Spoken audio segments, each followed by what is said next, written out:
दोस्तों, हमारे वेदांत और हमारे सनातन साहित्य में सबसे बड़ा मोटिवेशन कोई लाइन रही है तो वो ये कि जो होता है अच्छे के लिए होता है। इसको लेकर कई बोध कथाएं भी लिखी गई हैं, लेकिन रामायण और महाभारत जैसे महान ग्रंथों की कुछ गाथाएं भी हमें इस सिद्धांत को सत्य साबित करते हुए दिखाई देती हैं। आज हम आपके सामने रामायण से दो ऐसे ही दृष्टांत रखने जा रहे हैं जो बताते हैं जो होता है अच्छे के लिए होता है, या फिर हर परिस्थिति में सकारात्मक रहना बहुत जरूरी है।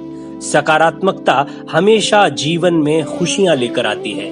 साथ ही साथ ईश्वर की योजना सबसे बड़ी होती है। ईश्वर जो कुछ चाहते हैं वो आपके भले के लिए। महाराजा दशरथ को जब संतान प्राप्ति नहीं हो रही थी तो वो बड़े दुखी रहते थे। ऐसे समय में उनको एक ही बात से हौसला मिलता था जो कभी उन्हें आशाहीन नहीं होने देती थी, और वो क्या था? वो था श्रवण के पिता का श्राप। श्राप सोचते ही आप सोचते होंगे इतनी बुरी चीज को भी कोई अपने आत्मविश्वास को बढ़ाए रखने के लिए या दुख को दूर करने के लिए कैसे इस्तेमाल कर सकता है।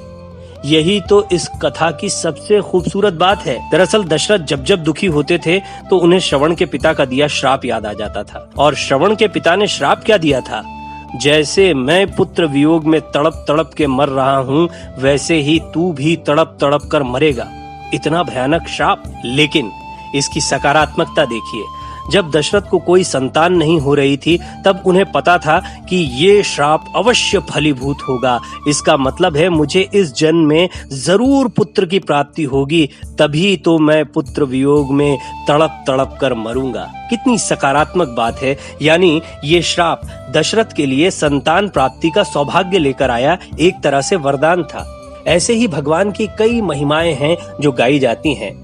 रामायण जैसे महान ग्रंथ में एक और ऐसी ही घटना मिलती है जो बताती है कि परेशानियों में भी किस तरीके से आपके लिए कई संभावनाएं छिपी हुई हैं, किस तरीके से आपके लिए कई बुरी बातें भी सकारात्मक हो सकती हैं। ऐसी एक घटना सुग्रीव के साथ भी हुई। वाल्मीकि रामायण में वर्णन है कि सुग्रीव जब माता सीता की खोज में वानर वीरों को पृथ्वी की अलग अलग दिशाओं में भेज रहे थे तो उसके साथ साथ उन्हें ये भी बता रहे थे कि किस दिशा में तुम्हें कौन सा स्थान या देश मिलेगा और किस दिशा में जाना चाहिए या नहीं जाना चाहिए। प्रभु श्री राम सुग्रीव का यह भौगोलिक ज्ञान देखकर हतप्रभ थे। उन्होंने सुग्रीव से पूछा कि सुग्रीव तुमको ये सब कैसे पता? तो सुग्रीव ने उनसे कहा कि मैं बाली के भय से जब मारा फिर रहा था तब पूरी पृथ्वी पर कहीं शरण नहीं मिली, और इस चक्कर में मैंने पूरी पृथ्वी छान मारी और इसी दौरान मुझे सारे भूगोल का ज्ञान हो गया।